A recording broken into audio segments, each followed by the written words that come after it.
TV shows? How about movies about TV shows? Really? How inane? Why would anyone be interested in that? Can you think of anything more useless to make a movie about? Do you like watching TV shows? How about watching TV shows to the point that you discover something about your identity? Well, one such movie explores the fictional young adult Monster of the Week TV show The Pink Opaque, with two teens, Isabel and Tara, using their psychic powers to fight off various monsters, including the main all-powerful villain, Mr. Melancholy. That show is a centerpiece of the vibrantly surreal, psychologically dramatic horror I Saw the TV Glow, from 2024, and directed by Jane Schoenbrunn. Welcome to Watch Assignment, the show where we help you in the never-ending search for what to watch. And in celebration of Jane Schoenbrunn's new movie, Teenage Sex and Death at Camp Miasma, we're highlighting their last release, I Saw the TV Glow, as a film that you should watch that's currently streaming on Hoopla. We get introduced to Owen, acting as a narrator, as he reminisces about a 90s TV show from his childhood, The Pink Opaque. He was transfixed by ads for the show, but his parents wouldn't allow him to watch it, until he meets an older student, Maddie, who's obsessed with the show, and invites him over to watch an episode. From there, Owen shares the obsession for The Pink Opaque with Maddie, but still being unable to watch the show, and with it being the 90s and physical media was still king, she records the show on VHS for him to watch at his leisure. Fun fact, Owen and Maddie go to Void High School, whose initials are a fun reference to physical media. Now, with The Pink Opaque airing on the Young Adult Network in the 90s, it definitely evokes real-life shows from that era. Director Jane Schoenbrunn cites several shows that were influences, like the latex monsters from Goosebumps or Are You Afraid of the Dark? But the main TV show that they had a similar obsession over was Buffy the Vampire Slayer, which parallels the Pink Opaque's characters, Isabel and Tara, getting into battles with different monsters of the week. How ridiculous can you be? Making a movie devoted to shows for teens. And that actor playing Owen doesn't even look like a teen. What is he, 40?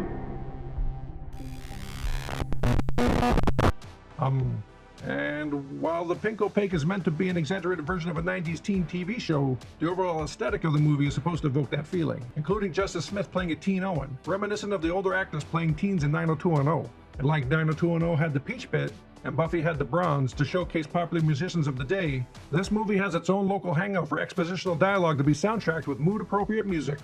And the soundtrack for this also feels like a throwback to when movies would construct compilation albums of exclusive tracks. Jane does the same with an excellent roster of indie darling musicians, providing songs that act as perfect needle drops that capture the vibes of a scene and enhance the story. This movie also utilizes 90s personalities like Fred Durst from Limp Bizkit as Owen's father, the actors from Pete and Pete, and Amber Benson from Buffy. But despite all that, this movie's not meant to be an imitation of those shows. It's a display of the impact the media can have on a person, especially isolated youth. This follows a theme that Jen explored with We're All Going to the World's Fair, with that exploring the connection and discovery found through an internet urban legend. I Saw the TV Glow pulls at that same thread of people who feel a certain dysphoria or confusion of their identity and discover media that helps them to make sense of what they're feeling without having a proper reference in their everyday life. Why can't people just be normal? Everyone else is happy. Why do people need to be different? Do they want attention? They'll only embarrass themselves. What the? How does... Anyway, what's most important to note is that Jane Schoenbrunn wrote this movie in the aftermath of their egg crack. If you don't know, an egg crack is a term from the transgender community for the exact moment a person realizes and admits they are trans, breaking through any denial. Jane was trying to make sense of their own transition from a life that never felt real to the new one struggling to begin. I Saw the TV Glow explores that limbo space before the egg crack. The Pink Opaque allows Owen to make discoveries about himself, but the horror aspect is more about his denial, as Jane explains. Traditionally in the horror genre, I think that the monster, the dread, the danger, the horror is something external, right? Whereas in my films, if there is a horror element to it, it's very internal and it's very subliminal. It's this thing that Owen is hiding from that's essentially killing him slowly from the inside. And I think this feels like an accurate way to talk about my own experience of dysphoria, which is very ambient and very subliminal until you break and scream at the top of your lungs at a child's birthday party in an arcade. So while it's at once a dark warning of what happens when a person isn't true to themselves and allows themselves to suffocate slowly in a life that isn't truly theirs, there remains a thrust of subliminal hope throughout, with an obvious message that there is still time. And there was one tweet that maybe really encapsulated the message of the movie saying, "You are so terrified of being cringe that you are living a muted version of your own life, even though one day your rotting flesh will be feasted upon by worms just like everyone else's. You are a sack of meat that has put itself in a prison just so that other sacks of meats won't laugh at you." With Jane quote tweeting it saying, "I Saw the TV Glow 2024. TV shows are just meant for blind consumption. It's incredibly sad to adopt a whole persona based on fictional characters.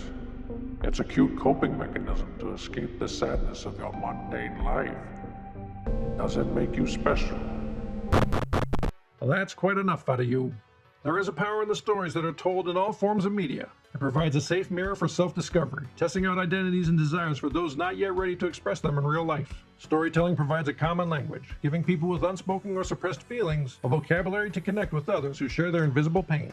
For isolated youth, it can show how there's a whole world outside of what they know, and stories can bypass societal rules and defenses to allow people to recognize pieces of their true selves in fictional characters. And I Saw the TV Glow is a vibrant tribute to all of that. But don't take my word for it, it has a 3.5 on Letterboxd with users saying, Donnie Darko for they thems. Gonna need a shitty Netflix reboot of The Pink Opaque ASAP. After you've watched it or if you've already seen it, leave a comment below with your thoughts on the movie. And this month be sure to check out Teenage Sex and Death at Camp Miasma. That seems to further explore the consumption of media and identity, starring Hannah Einbinder and Gillian Anderson. It has gained some good buzz on the festival circuit with a 3.9 on Letterboxd, and users saying, amazing representation for awkward lesbians who are a little too into movies. Finally, a movie that normalizes laying naked with your lover on a bed of candy wrappers will inevitably be a generational text because it does something exceedingly rare, embraces postmodernism while remaining clearly affectionate to genre conventions and their sources. See also Speed Racer. If you know of any other great movies that people should watch on streaming, give them a mention below, and consider subscribing to see what other picks we'll have for you. Until next time, happy streaming.